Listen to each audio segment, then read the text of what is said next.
And it is a full house tonight. Woo! Welcome to the finale of our 2024 Seriously Entertaining. I am Amanda Foreman, and this is Daniel Gallant.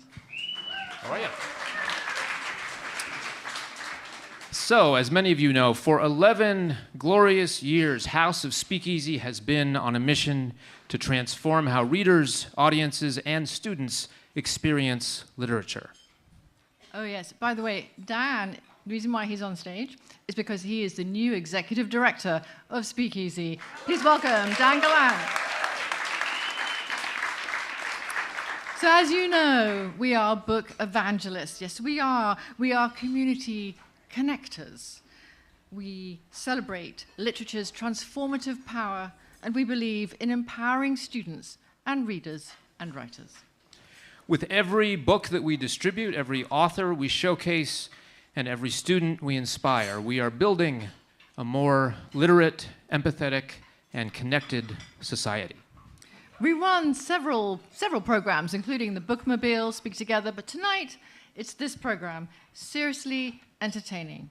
And that is our mission: to connect readers and writers, to inspire, to have words and curious minds come together and have conversations that spark literary fireworks.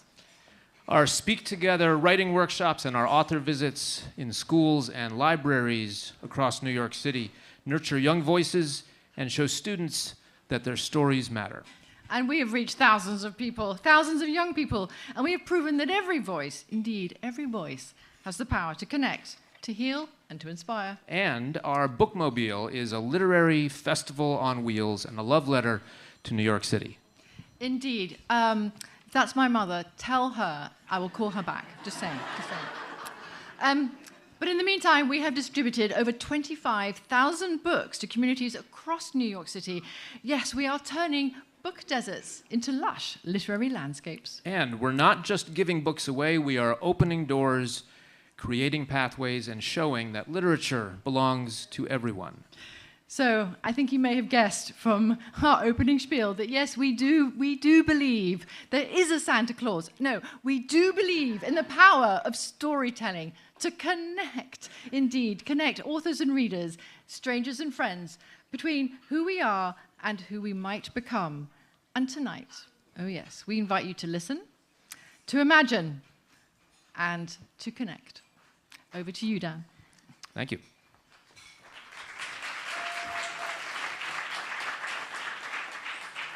Well, thank you all very much for being here, and it is my honor to introduce our first reader, our first author of the evening. Clay McLeod Chapman is a master of horror storytelling and author of novels, short stories, monologues, and screenplays. Clay has written comics for Marvel and Dark Horse.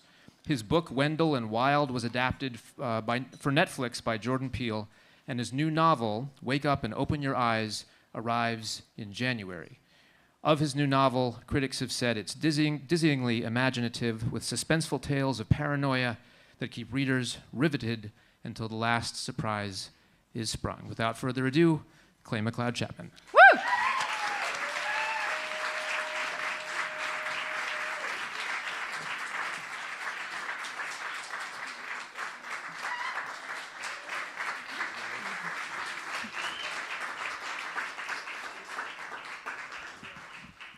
Hello. Wow. Sound check. Thank you very much for coming out tonight. My name is Clay. And tonight I would like to pay respect to someone I never really knew. Not his name.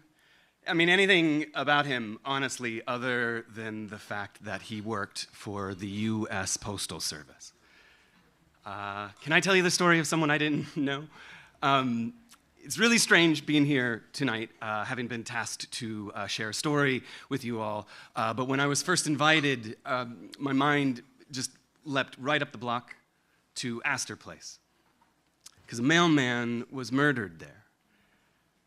Now, I'm not originally from New York. I grew up in Virginia. I could just barely remember my first trip to Manhattan. I couldn't have been any older than, say, like 6 or 7, but every memory that I'm going to offer you tonight is going to be a bit hazy, filtered through who I am now. So you're going to have to forgive me if I'm a little off about particular details. But if I'm being honest, I'd like to think that who I am has a little bit to do with this particular moment in my life, just me and this mailman. Now, this had to be somewhere around the early to mid 80s. My mom is actually a potter, and she had been invited to do a craft fair up at Lincoln Center.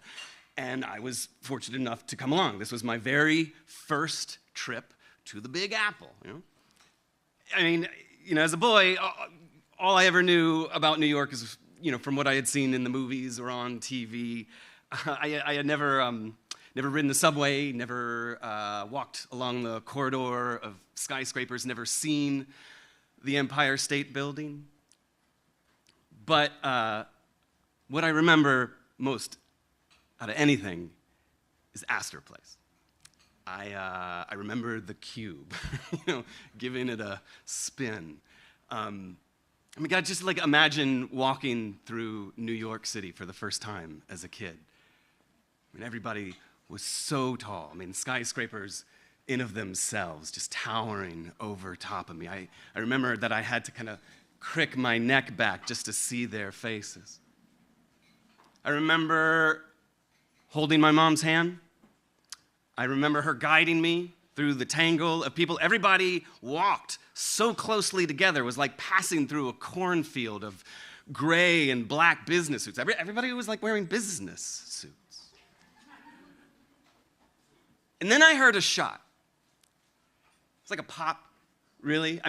There may have been more than one. I can't remember. But there was nothing really explosive about it. It was just this like pitiful little pop in a city full of so much sound.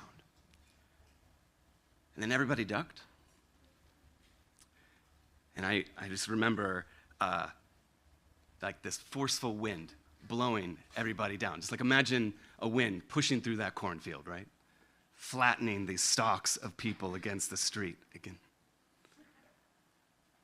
There was a moment of commotion. And then people just started standing back up. There were some shouts, a few people ran, but for the most part, everybody just like got back up onto their feet again. Except for this one man. Couldn't have been like 5 or 10 steps ahead of me. It was a mailman. I remember the shale gray and blue uniform, the eagle emblem stitched across his chest. And he had been shot. And I saw blood for the first time on someone that I did not know. Not on his body, but below. This faint blossom spreading across the concrete. There was a crowd gathering around him, and I remember all of these legs. Maybe it was just my height, but I remember seeing this mailman lying on his back, staring up at the sky, not blinking, through the tangle of all of these people's feet. He wasn't breathing. He wasn't moving. But what I remember more than anything else, anything in this moment, this story, is that my mother said to me, still holding my hand, and she said, "Say a prayer for that man." Maybe she said, "Say a prayer for that man's family." I'm not sure, but I remember hearing the pinch in her voice. Say a prayer for that man. Now, religion was never really something a part of our family. I can remember saying grace at dinner a couple times, or maybe, prayers whenever I spent the night at my grandparents' house, but I had never been tasked with having to say a prayer for someone I didn't know, a complete stranger, and I felt the weight of it, the burden of responsibility. How was I supposed to say a prayer for a man I didn't know? That's all I remember. That is all that I have of this moment from my childhood, over 40 years ago now. I mean, I don't know who shot him or why. I can't even remember if I've ever asked my mother about it, but I have these kind of synapses and narrative that suggest that this man was mugged for his mailbag. But I don't know, other than it happened 10 feet in front of me. But I still have his prayer.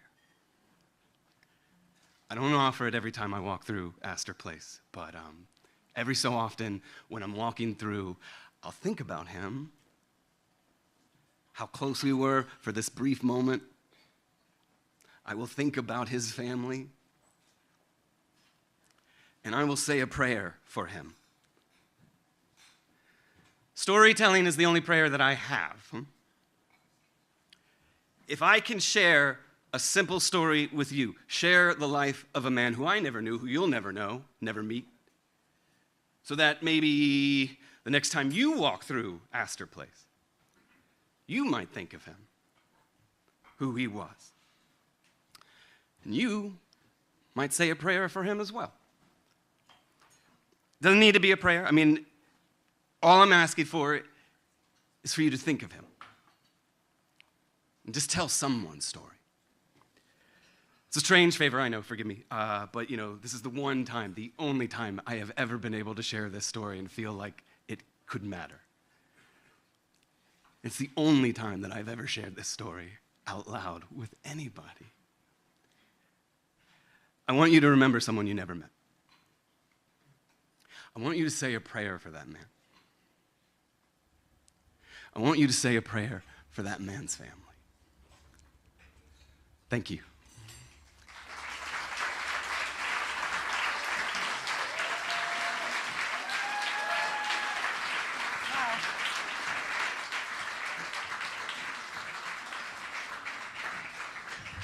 Gosh, that was bold.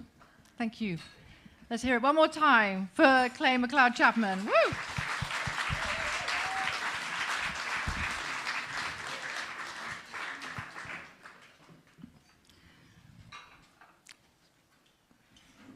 Gosh, a cornucopia of microphones here. Maybe I'll use this one. So, coming onto our stage now is one of the most versatile people that I know. She can do it all. She can sing, she can act, she can do stand-up, she can write fiction, she can write non-fiction. Season 6, episode 17, Push, as it's called, from Grey's Anatomy. Oh, yes. Doctor, I hugged him. We were just doing bear hugs. I hugged him. That's what did this? Yes, that was Moon Unit Zappa hugging her son so hard that she inadvertently caused him to have a ruptured cyst on his liver. But fortunately he lived, so it's all fine. So Moon published her first book back in 2001. It's a semi-autobiographical novel. It's called America the Beautiful. And it tells the story of America Throne, who is she is the daughter of America's favorite avant-garde painter. And it's the story of how she struggles to find love, identity, and purpose, and a purpose that is uniquely her own.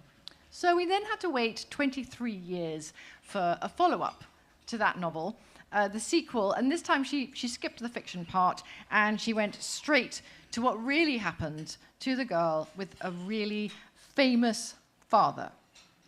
Because Earth to Moon, a memoir, it has been described by critics as this extraordinary survival story, and it is all of that, but it is so much more. Every woman here knows what it is like to fight, to be seen, and to be known for who she is. And as the daughter of Frank Zappa, Moon Unit had to fight harder than most of us to achieve that. And so what does writing mean to her? I think it means having her own voice and her own story to tell. And this is what she says. This is in her own writing. She says, "It's not being conditioned to put my needs aside and prioritize someone else in a position of power." Indeed, indeed. Ladies and gentlemen, Moon UNIT ZAPPA.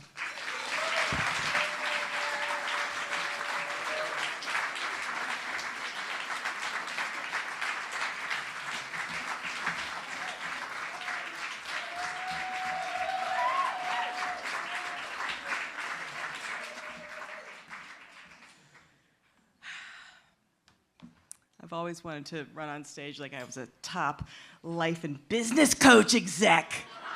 Yeah. Boldly peddling cutting-edge solutions to problems only I can solve. And here's that message. What you think is how you feel. Yeah. And the shapes you make with your body affect how you think, which affects how you feel. Sometimes I jog like this. This is a true story. Like I'm a winner crossing a finish line. I will Gallipoli the shit out of my workout in your neighborhood, and I will wear wild clothing so that if someone drives by, they will see me and take note. In case I go missing from getting abducted, these key eyewitnesses will not forget that they saw that seemingly outgoing lady the last time she was seen alive.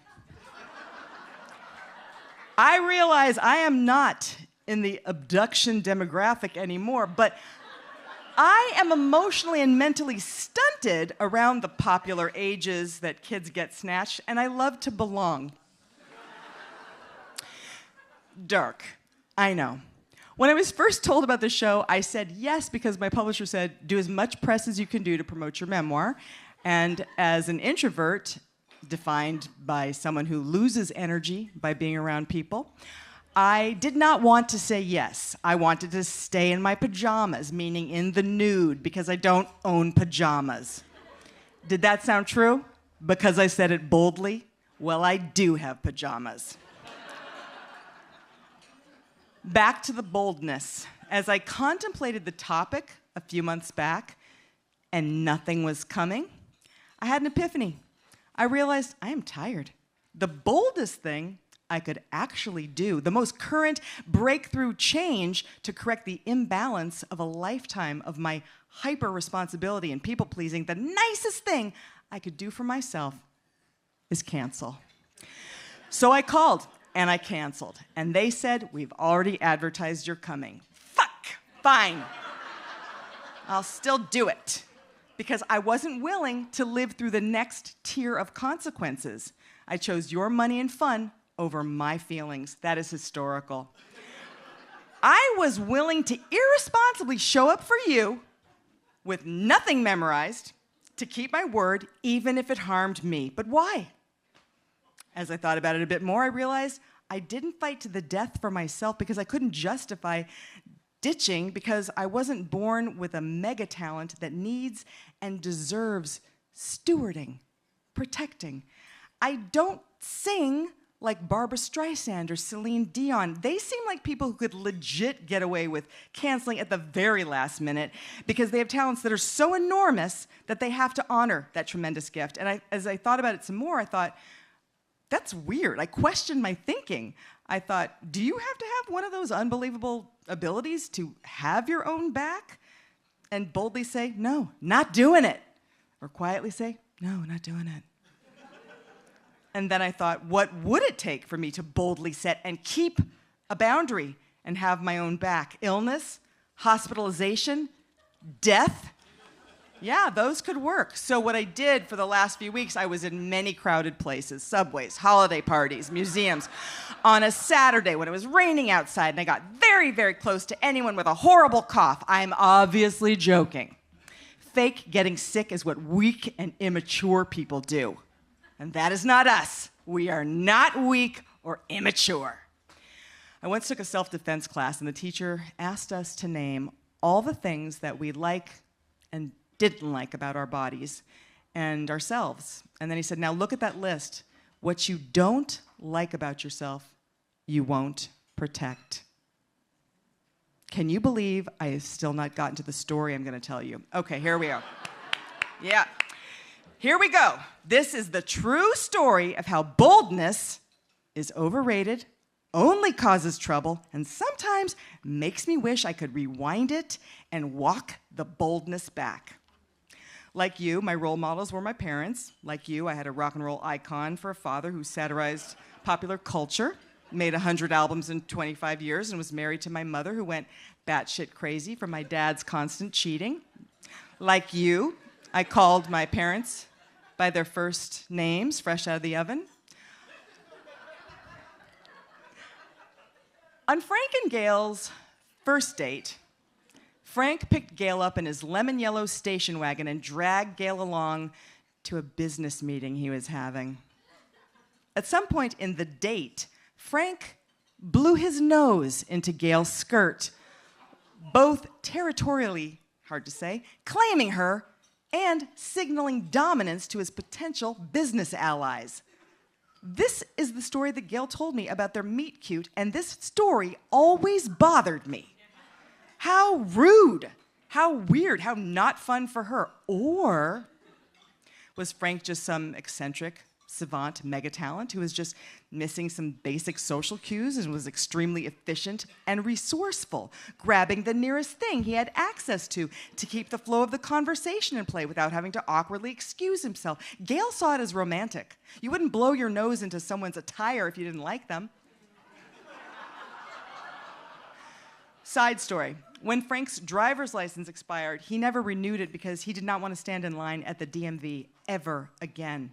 And so Gail drove him everywhere from that expiration date on. Also romantic.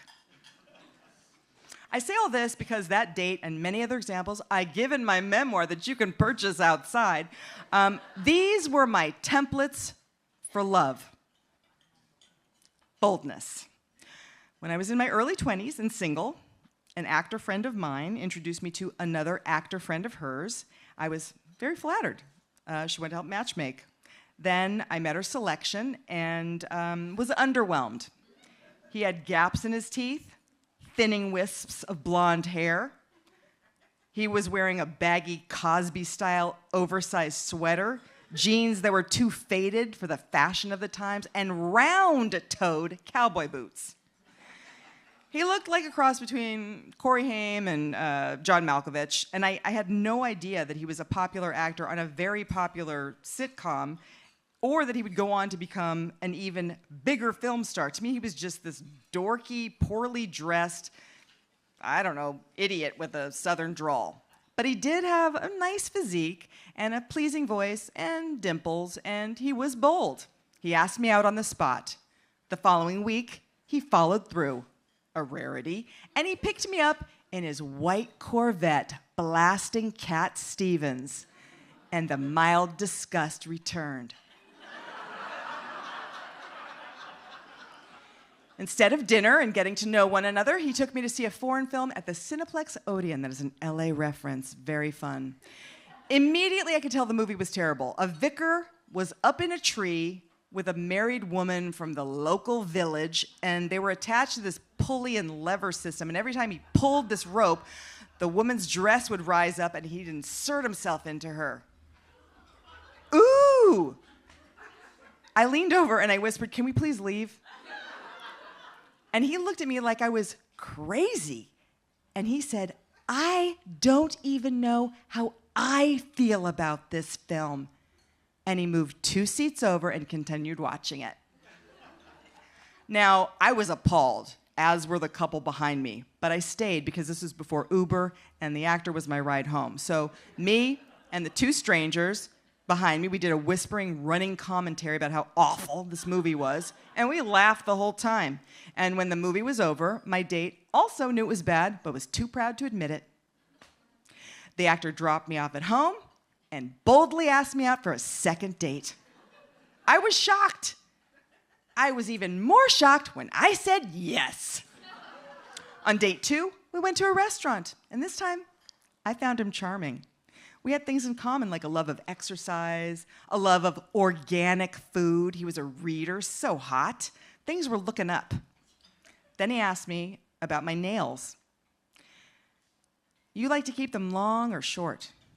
Short, I said. It's more European, plus I'm a writer and it's hard to hold a pen and type with long nails. He took my hands in his, and I felt a little jolt. Were sparks flying? And he pulled my hand to his mouth. And then he inserted my fingers into it. And he dug something out of his teeth.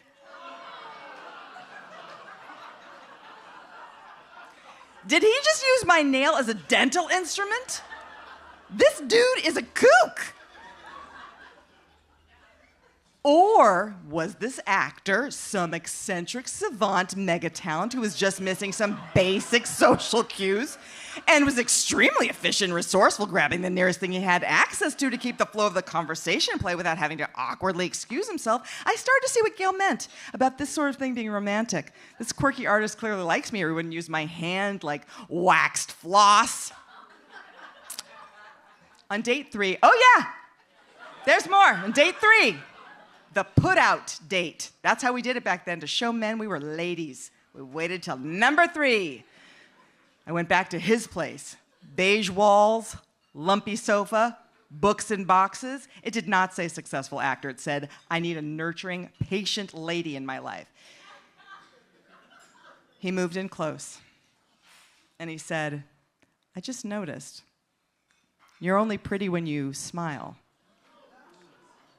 I heard him say pretty, so I tried to just keep smiling for the remainder of the date. And then I noticed something on his bookshelf that looked like a glass rake, and I was like, what's that? And he picked it up and he zapped me in the forehead with it. And it put like electrical shock through my face and body. And then he raked it across his own scalp to show me that he didn't hurt me, but to check to see if he did hurt me. And he did hurt me. Anyway, I realized it was a tool that he was using to stimulate hair growth. And I deduced that maybe he shocked me with it because I had touched an early balding nerve. And I realized I had to be more careful, more sensitive to his vulnerabilities. And then he lunged at me like a sexy tiger. My dress came off. Then the doorbell rang. And I waited for him to return. Many minutes passed, then many more, and I thought, maybe the date's over and he just forgot to tell me? As I untangled my dress from the sheets, that's when I noticed a dried period blood stain. I scratched at it. It was recent, and it was not mine. I mean, gross, right? And seriously, don't even change the sheets for a different girl? I called Gail in a panic on a rotary phone. I don't know what to do. I found period blood on his sheets and I'm trapped in a back room. And she said, well, Moon, when you love someone, that's the kind of stuff you put up with.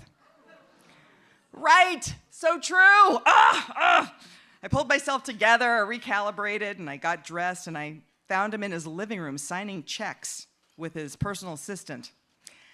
Hi, I'm Moon. Laura, she said.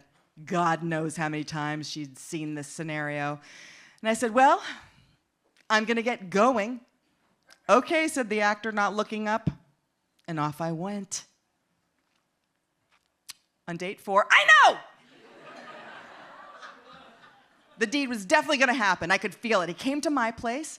I had music on, candles lit, a fire going in the fireplace, and I dazzled him with my culinary talents. And we finally made love. I think we must have, because I don't really have a clear recollection of it, so it was possibly unremarkable, but I know he did sleep over, so something happened, and he did have his script changes sent to my house, so I knew that he was sleeping over. Anyway, in the morning, I made him some coffee and some breakfast while he showered, and then I heard him call out, honey. I thought, ooh, I've graduated to honey. Honey, can you bring me 1 fresh raisin? 1 fresh raisin? Oh my God! I thought, this guy is as weird as my dad. I guess I have a type. So, for this out-of-the-box thinker, I headed to the dried fruit section of my fridge to find one fresh raisin, quadruple check to see that it was indeed organic. Good news, organic. But I only had sultanas and black currants are brownish like a raisin, but small. So I went for the blonde raisin, and I prayed that I chose wisely because I have a bit of a temper. And I boldly reach into the box, and I take out one golden, glistening, dehydrated grape, and I deliver it to the sexy man who's naked in my steaming hot shower. And I had to work quickly so no steam escaped. And I open the glass door, and I extend the singular organic prize to my soapy date like a tiny Academy Award.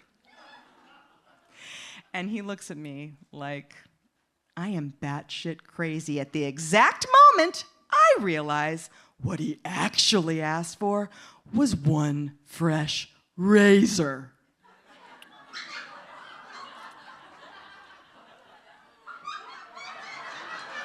Good night, New York!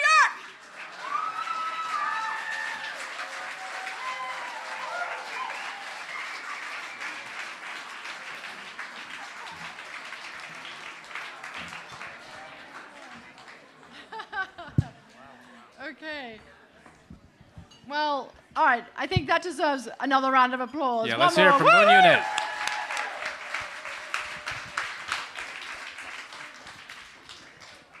Okay, so now, of course, it is the time when all of you who are so literate and passionate about writing and words and books get to display that brilliance.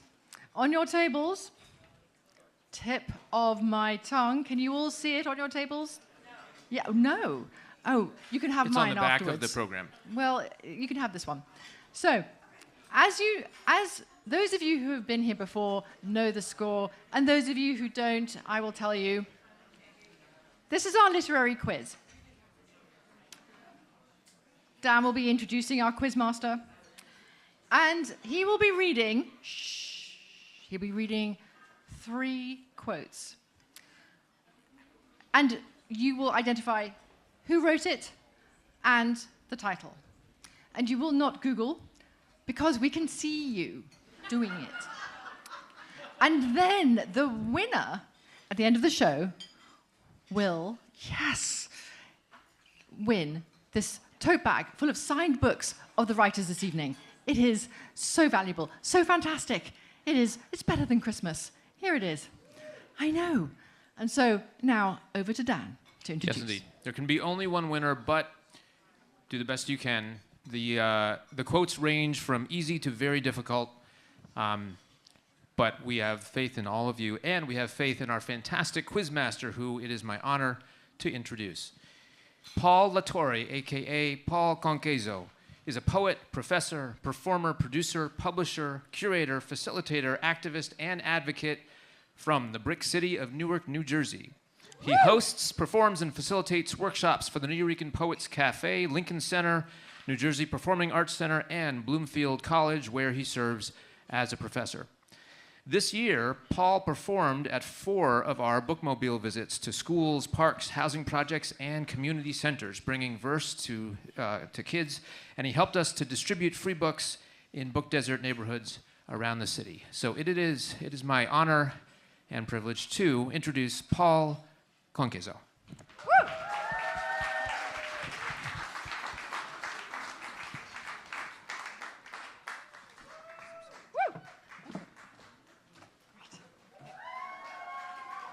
He's got bands. Kind of need that. Okay.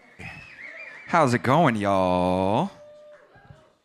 I'm a poet, so y'all can snap at any point you want. Yeah, let me get a snap. Okay. Yeah, we love it. I mean, it's speakeasy, right? Like, come on. Okay. Microphone adjusting. Okay. No. Okay. Yes. No. Okay. Yes. Okay. We're gonna pray. So I'm gonna read a poem real quick for y'all. Are y'all cool with that? I wrote a poem especially for tonight, so I really hope y'all are cool with that. Yeah? Okay. And then we're gonna get to these quotes, and I'm gonna test your literary muscles, right? So I was given the theme of tonight, and I wrote a poem, given that inspiration, called Bold-Faced. Great poet and now ancestor Nikki Giovanni once said, "We write because we believe the human spirit cannot be tamed and should not be trained." And in that same vein, I offer you boldness today. In the theoretical framework, we can never truly die nor age if we stay bold enough. And though it may seem tempting to lock down in our shells of post-COVID traumatic hermit disordered comfort, this invasive species called courage cannot dwell in a cell, though it swells in our cells when we manifest boldness. Because the ventricles of the human heart must be open and emboldened to grow, yet so many spend most of our lives frozen in cycles of fear, anxiety, and apprehension. In shrinking our voices as not to cause tension, but to take up space is to offend sometimes. Revolutions were not built off saying what's palatable nor polite. To speak boldly without apology is to be courageous. To add your pen to the pages of history seems to be one of the very few means we may ever reach eternity. This bold, courageous audacity can stretch the fabric of our collective human capacity. Our courage is our care. Our boldness, our bravery. Our audaciousness, our empathy. It lets us grieve and bleed within the safety of courageous spaces. Some might say they want to be lowercase, unremarkable, italicized or underlined at most, but I say talk your shit in all caps. Let your text be bold as the color your font is. Speak to the ancestors with fondness and reverence. Never let your scars become reference, but do learn from them. It is often our rock bottom that turns bedrock we build upon, and plenty lions will put their pride over fear. See, pride is there to remind you that despite how courageous you may be, we all still have some growth to go, and though we may slip back into fears like fear of abandonment, when my father left, when my marriage dissolved, when I lost a life I thought would be my first kid, and pride made me cry into the night sky just like doves in the wind. How can you just leave me standing alone in the world that's so cold? Maybe I'm just too demanding. Maybe I'm just like my father, too bold. But I've been told there's no such thing. Shakespeare once famously said, courage is resistance to fear, mastery of fear, not absence of fear. Never bend your head, always hold it high. Look the world straight in the eye, and I've learned fortune favors the bold. So go ahead, be unusual, be quixotic, be neurotic if you must, but never shy away from your courage. It's what the ancestors would want for you not to shrink. To never for a second think anyone alive can tame your wildness. I mean, Nikki G did tell us we can't be trained, and this spirit must not be housebroken. So go ahead and be bold then. Speak in volumes, leave behind volumes for future prides to read and courageously lead, because we speak in bold print into eternity, and there is simply no going back from that now.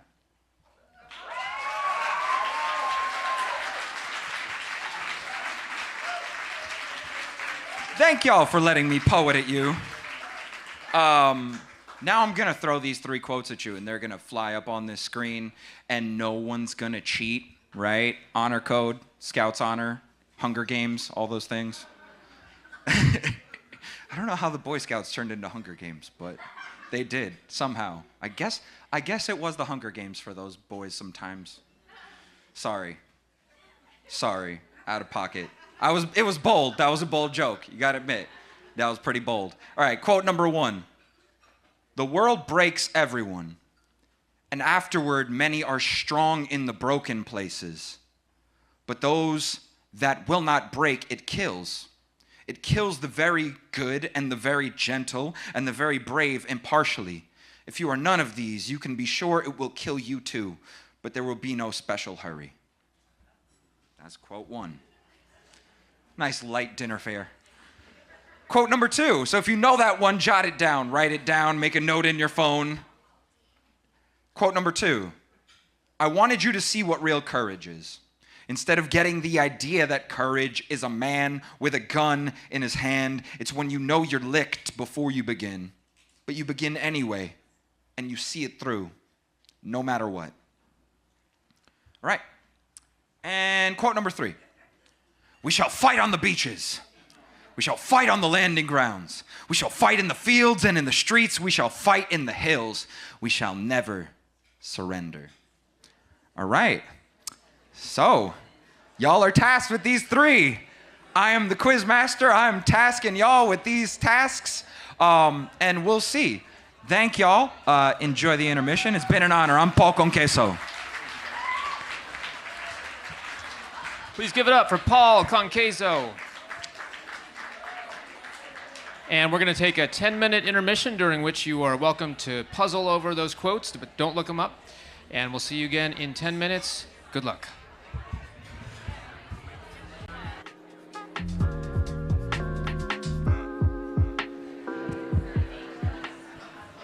Well, hello, folks, and welcome back for the second round, the second half, the second act of Seriously Entertaining here at Joe's Pub.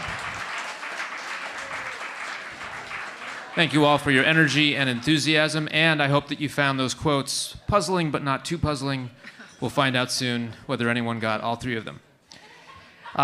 We're about to bring up our third speaker of the evening.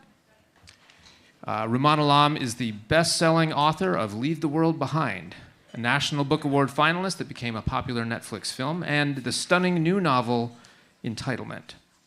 Alam's writing has illuminated the pages of The New Yorker, New York Magazine, the New York Times Book Forum, the New Republic, and many other periodicals. Critics praise the bleakly satirical impact of Entitlement, and his work has been called, this book has been called a psychological thriller that subtly turns into a vicious expose. It sneaks up on you and wins you over. And so this is RUMAAN writing about writing, which shows why he is a writer's writer. He says, I think there is a prevailing snobbery about writing horror or thriller, quote-unquote, genre fiction, that somehow it is fundamentally less serious. I don't think that's true. Because in the end, it's really about building a very efficient machine in order to achieve a very specific goal. The author wants to make you quake. He wants to make you shiver.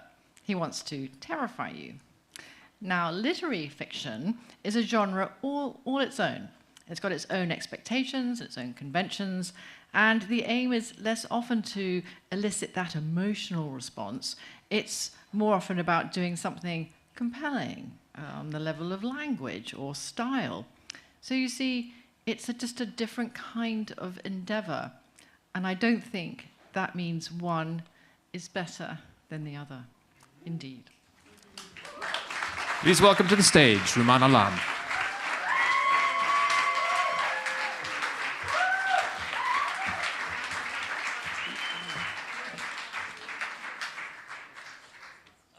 Hi. I noticed before that people's Instagram handles are here, which is hilarious to me. Why is my Instagram handle up there? Anyway, you're all required to follow me on Instagram now. We were asked, oh, I'm wearing my hat. I did this event. Oh, how rude of me. I did this event not that long ago, and the woman I forgot who it was, we were on stage, and she reached over and took my hat off and was like, don't wear your hat in public. Sorry, that's so rude of me.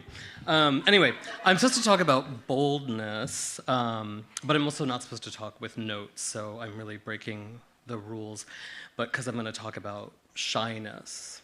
I was a very shy child, and I don't really know what accounts for that. I'm a parent now myself, and now it's my feeling that your personality is just fixed from the start. Some people like the color yellow, some people like dogs, some people love cheese and hate cats. I like cheese and I hate cats. Some people are shy. Now I'm standing up here tonight telling you this story, so maybe it goes without saying that I'm not really that shy anymore. Because I learned how to be something else. I never entirely believe people who talk about their childhoods with any specificity. I don't remember really anything that happened to me when I was a kid. And in part, I think that's because I didn't do anything except for read.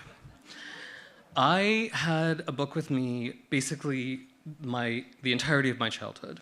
I would take a book to recess, and I would in fact pray that rain would mean that recess was canceled and I could go to the library. I was constantly dragged around to things with my parents because that's what it is to be a child. And I would go and like see an aunt or uncle. When you're an immigrant, you're always going to see some aunt or some uncle. And I would sit in the back seat of the car and read. And in a way, the only thing that I really remember from my childhood is the texture of the back seats in our gray Nissan Maxima. My favorite book was a book called Harriet the Spy, which I bet a lot of people in this room know. Yeah, I heard a lot of gasps. It's a classic. Harriet is this like horrible, obnoxious kid who, she comes home every day after school. Also, this is not legible to you when you're 8 and reading it, but she's rich. She lives on the Upper East Side in this huge house and has a maid and a cook, and she has cake every day after school. Anyway, she has an amazing life. But she comes home after school, and she has a snack, and she changes into her spy clothes, and she goes out to spy on her neighbors on the Upper East Side. She watches this handsome man who has too many cats, and she watches this old lady who has given up on life and taken to her bed, and she watches this grocery delivery boy who can't stop eating. And she writes about these people in her notebook. I was a lot like Harriet. I was obnoxious, and I imitated her notebook of private thoughts.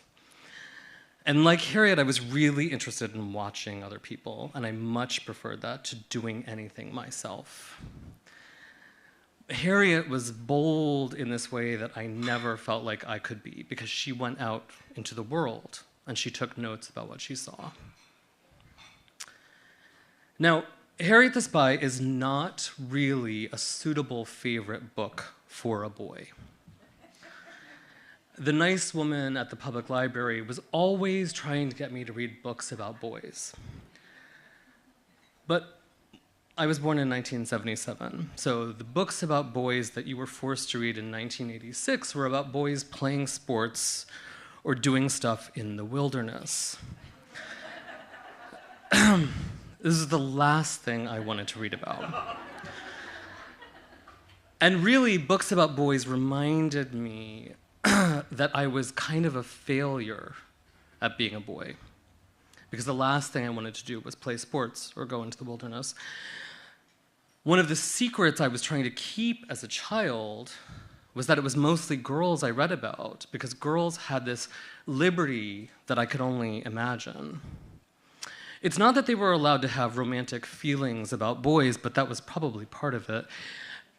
I can see now, from the vantage of adulthood, that the shyness of my youth had so much to do with the fact that I was just a sissy, that I was really baffled by the way other boys were not, and that I was terrified to do anything, to throw a ball, to talk too loud, to run, that might let people see who I actually was. So I thought if I did nothing, if I laid low, if I read my book, nobody would ever notice me. None of this really bothered me because I had Harriet for company. Harriet was the spy who changed my life, and she shows up in another book by Louise Fitzhugh. I wonder if people who got excited about Harriet the Spy will know this book. It's called The Long Secret. It's actually a better book than Harriet the Spy. It's not really a sequel to Harriet the Spy because it's a book about someone else. It's a book about this girl named Beth Ellen, who's a classmate of Harriet's in the city. They're rich, like I said, so they go to the Hamptons for the summer, and Harriet and Beth Ellen are neighbors. Anyway, it doesn't really matter. The Long Secret is this book set in Watermill, New York. And there's like something strange happening in Watermill in the summer that this book takes place. Somebody is leaving these horrible, very cruel anonymous notes all around town. They're poison pen letters, basically. These weird aphorisms and biblical quotations that are really cruel and hurtful. Whoever is writing these notes knows exactly what to say to the person who's received them, and they're not holding back. There's a mean checkout girl at the grocery store, and she gets a note at the beginning of the book that just says, "Jesus hates you." So Beth Ellen, who's the protagonist of this book, she lives with her grandmother because her mother is this horrible socialite. She has the most perfect name of any fictional character in the world. Her name is Zini. Zini comes back to the Hamptons for the summer. She has a new husband in tow, and she hates her shy daughter. She complains about Beth Ellen's meek appearance, her limp demeanor, her interest in going to college. And Zini, of course, ultimately receives one of these poison pen letters, and it says, "In sorrow thou shalt bring forth children." It's the meanest thing you can say to a parent. This is a spoiler alert for a 40-year-old book, but the person who's sending these notes turns out to be Beth Ellen, this meek little kid. Beth Ellen is so meek that everyone at school, including her friend Harriet, calls her Mouse. And Beth Ellen refers to herself throughout the book as Mouse. But she doesn't seem to mind that because she has these notes, she has this outlet, and she's been watching everyone around her, her monstrous bitch of a mother, the mean girl at the local store, and she knows what to say to them.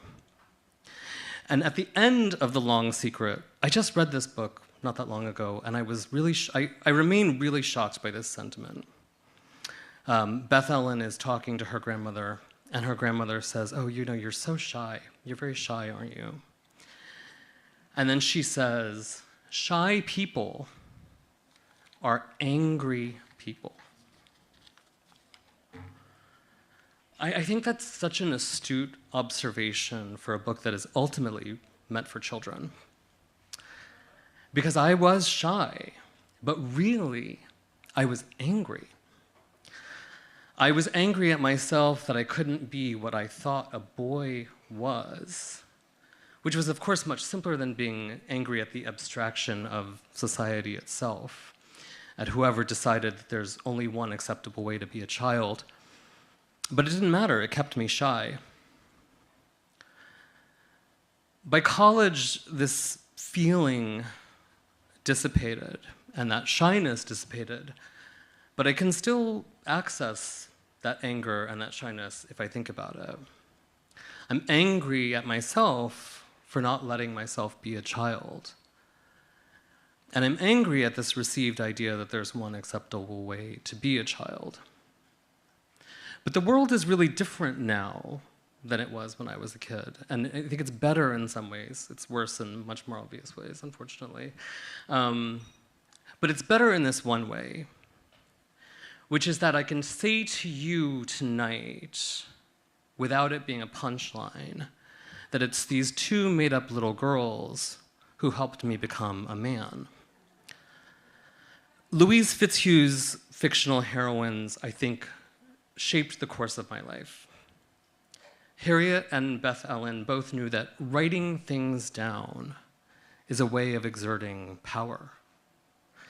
And that's what I do now for a living. And the page is the place where I feel most free. And for the most part in my life, I don't feel bold at all. But when I'm writing, I do. And I suspect that that is why fearful people are really insistent about banning books. Because they do have this power to make those of us who are just a mouse into a man, or as the case may be, into the most bold thing I can think of, which turns out to be a little girl. Thank you.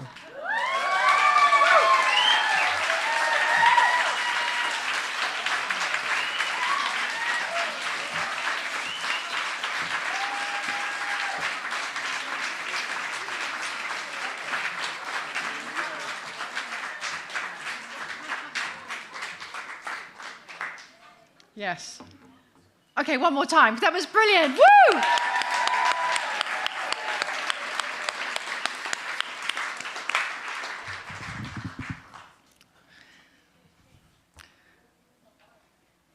The final speaker of the night is Charles King. Now, Charles, I know, yes, well, the thing about Charles King is that he is known in many different arenas. Some of us know him as a historian of ancient history. He wrote an amazing book about the history of the Black Sea. We were just back there talking about Heraclea Pontica in the 4th century BC. But he's also written about the gods of the air. He writes about contemporary Russian politics. He has now written the best biography I've ever read about Handel. So this is when you know that you are, or one is in the presence of a true master, the master who can literally master any genre. And now that he's turned his hand to 18th century biography, as one does. I did that once, actually. It's not as easy as it looks. This book, Every Valley, it's received absolute raves, as it should do, including one from me. There's a blurb on the front. I'm just saying. But Charles says something really interesting, something that I had never thought of about the act of writing a biography. And I actually took a screenshot of it, and I'm going to read it to you because he gets to the heart of the matter. This is what he says. When he is researching and writing, I always think that if it was a detective story, the detective at some point would say, wait a minute. Nobody's telling exactly the same story about what happened. Well, I would be suspicious that everybody is lying. And yet, most of us, when we are writing stories or telling stories, we never get to be suspicious like a detective. Indeed, that is the difference. He was suspicious, and therefore he got to the truth. Ladies and gentlemen, Charles King.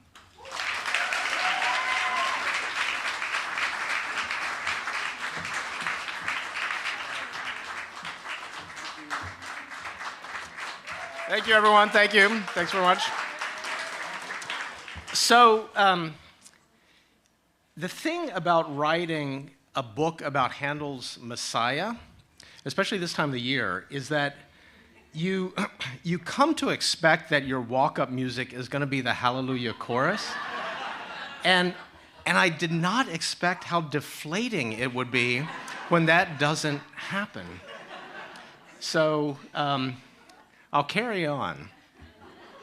So I wrote a book called Every Valley, which makes a terrific holiday present, if I may say so.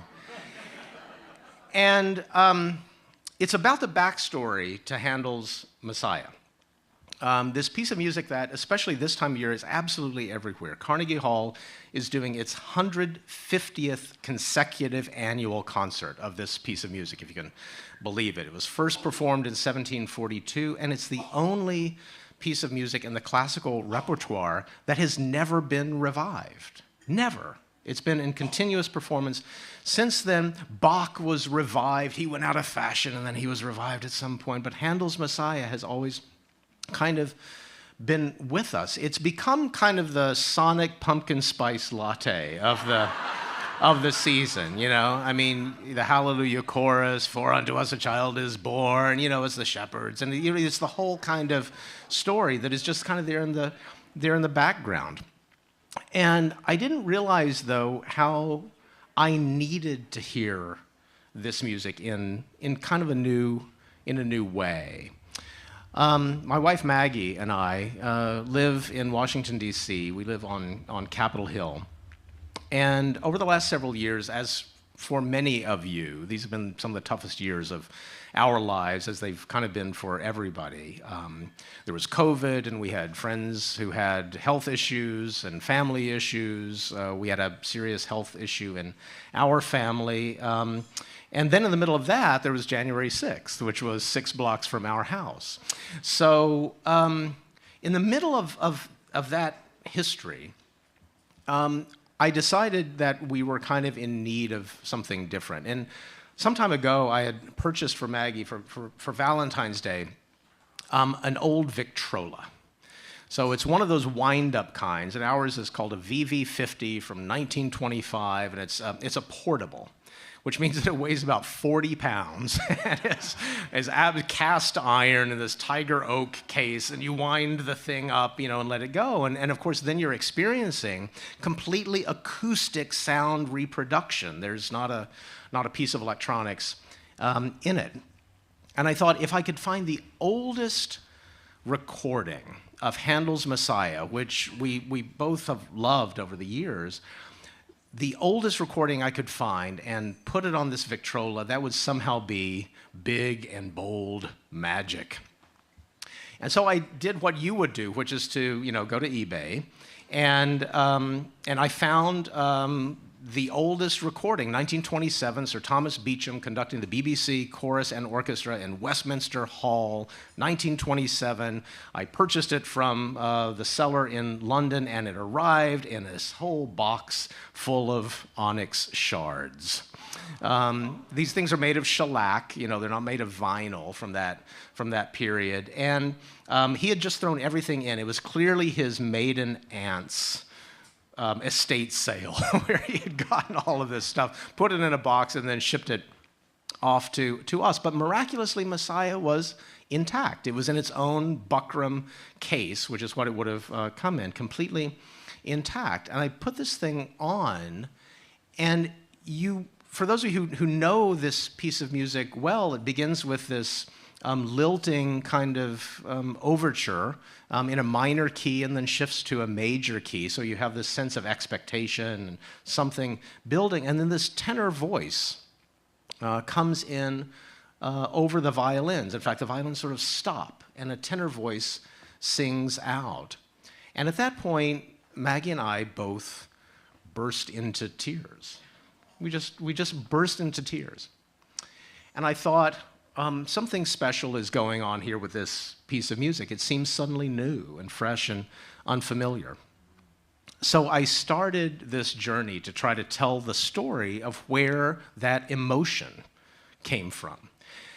Go to a performance this season. Please try to go to a performance anywhere you can, whether it's Lincoln Center or Carnegie Hall or Trinity Church, Wall Street here in New York, or your local choir. Go to a sing-along where people sing from their seats, and look around, and there will be somebody with tears in their eyes. There will be somebody weeping at this music for whatever private reason this piece of music speaks to them. And so Maggie and I both started this journey. I was researching the book, and we were traveling up and down the length of the United Kingdom to Venice, which has a connection to the story, to the eastern shore of Maryland, which turns out to have a connection to the story, strangely enough. In all of these places, looking at archives and letters and sites that had some connection to the creation of this piece of music by George Friedrich Handel. The person I was led to most spectacularly, the real center of the story in some ways, was a completely obscure figure named Charles Jennens. There's no reason you should ever have heard of him, but he's essential to the creation of this thing that is now one of the great treasures of world civilization. Because even though the music is written by George Friedrich Handel, one of the greatest composers of the period we now call the Baroque, Charles Jennens was the person whose idea it was, who assembled the text for it, unbeknownst to Handel, and then shipped it off to Handel, his friend, or even better, his frenemy. They did not get along very well, to set to music. Charles Jennens turns out to be kind of the Ira to George Gershwin, if you like, or the Bernie Taupin to Elton John. And those comparisons are not weird. They actually really fit this pair, the librettist, as we would call Charles Jennens, and the composer, which we would call Handel. Jennens was from one of the wealthiest families in Britain. He was born in 1700. He owned a massive estate in the English Midlands. His family had made its fortune in the iron trade right at the beginning of what we would call the Industrial Revolution. But he also suffered from a very particular illness that in the 18th century was called the hip, H-Y-P. The hip was short for hypochondria, but hypochondria did not mean a kind of imaginary illness or oversensitivity, although he wrote a lot in his letters about intestinal gas, I will tell you. But hypochondria in the 18th century meant what we would now call chronic depression, or maybe even bipolar disorder. And if you read his letters, and more than 100 have survived, you can tell when he's in a kind of manic phase and when he's in a super dark, low phase. He was a pretty good musician himself, although not a professional. He could read music and play things competently on the harpsichord or the piano, but much of his life was spent battling this sense of encasing doom and despair. His brother Robert had died by suicide, and so this may have been a family trait that he himself was spending much of his life trying to deal with, including by dousing it with a fair amount of what one of his friends called your old friend Burgundy. So at some point, when Jennens was around 40, so around 1740 or so, Charles Jennens repaired to his library and art collection, which turned out to be one of the greatest art collections in the country. He collected music manuscripts. He was Handel's greatest fan, his kind of super fan, and collected all of Handel's manuscripts. The oldest copy of Vivaldi's Four Seasons that we have was in Jennens's library. He repaired to this kind of sanctuary that he had built in Gopsall Hall in Leicestershire, his estate, and started pulling down from the shelves the King James Version of the Bible. He was a devout, high Anglican Christian. Books on theology, books on philosophy. Laid them out on his library table and used long wooden sticks, we know, to kind of keep the pages open. And in this manic moment, started copying down Bible verses from the Hebrew prophets, from the Psalms, from the epistles in the New Testament, copying them down on sheets of paper. And you can imagine him then moving them around on this massive library table until they kind of made sense to him. Because for those of you who know the Messiah, it's of course completely composed of sacred texts. But nothing is in the biblical order. It's in the order that Jennens wanted you to hear. The things that made sense to him.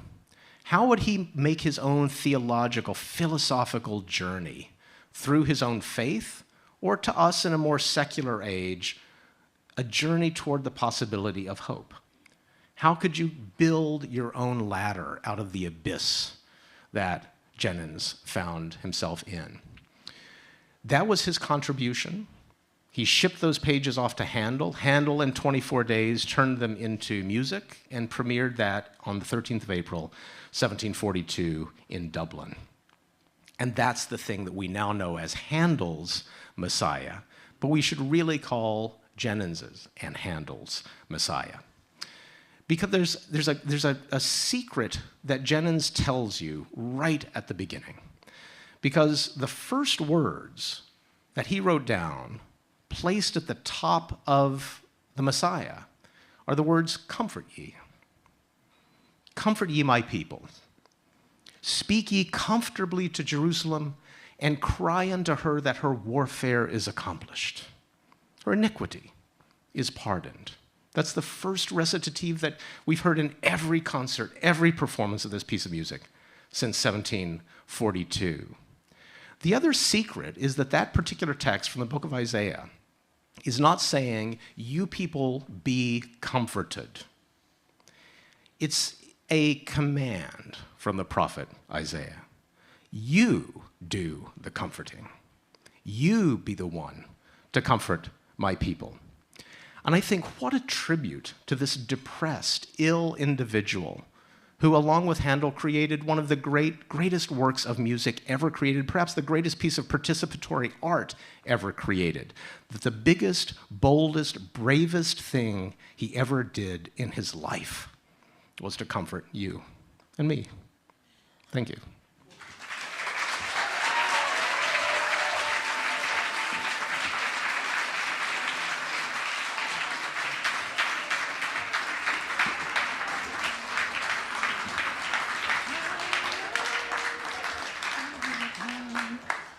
Gosh, That was amazing. It really was. Yes. Oh, yes. Fantastic evening. So now it is time for us to reveal the authors and the sources of those 3 quotes that you wrangled with earlier this evening. Yeah, and we want to say we're really proud of all of you. Every single one of you. Yes. Yes, indeed. Because we know that you did not cheat. Yes. So, A for effort. All right, the answers. Number 1. So Wait. collectively... The answers. Okay, right. Okay. Because they do want to know. Absolutely. All right, Hemingway, Farewell to Arms. The second one, that was The World Breaks Everyone, and afterward many are strong at the broken places. And many of you did get the author. Yeah. But yes, the book is Farewell to Arms. The second one, which begins, I wanted you to see what real courage is. The character, and we didn't ask you to guess the character, but the character is Atticus Finch. Yes, come on, you know. Yes, indeed. Well done. And the book is To Kill a Mockingbird by Harper Lee. Yeah. Or Tequila Mockingbird in our house. Anyway, carry Yes, on. indeed. And the third one, we didn't expect you to get the title of the source necessarily. We shall fight on the beaches, we shall fight on the landing grounds. It was, of course, Sir Winston Churchill. Dan's uncle. Right. So we picked the 3 most, nearly right. Congratulations. And Dan is going to choose the winner of the 3 nearly right. Oh, okay. There we go. Oh, there you go. And the winner is Abby Crutchfield. Well done, Abby. Woo, woo, woo!